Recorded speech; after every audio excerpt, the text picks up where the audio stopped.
18 मास जाइनी बर्तमान तांका आखिरे परल पड़गलानी। दुनियाटा को सही आखिरे देखुंती क्षमता निशारे चूर होती।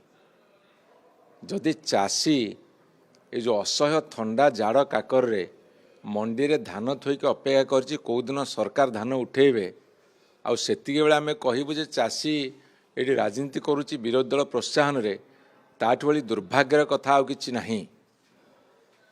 एमाने धान उठेबा को वर्तमान सरकार सक्षम नुहे कहीं गोदान खाली नहीं।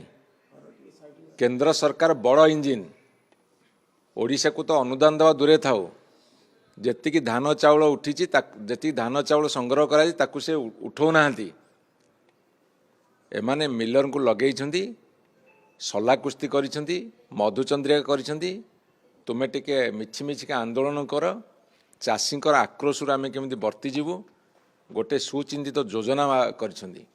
तार परिणाम या ए सरकार को आम चेतावनी देवाक चाहूँ जदि तमे लोकप्रिय सरकार लोक सरकार बोली डिंडिम पिटुच ताहले चाषी को अकथनीय निर्यातना न देई शीत काकरे तांको सढ़ीबाकू न देई तुरंत तांका धान उठाओ तांका प्राप्य दियो। हजार प्रकार फंदी फिकर करनी।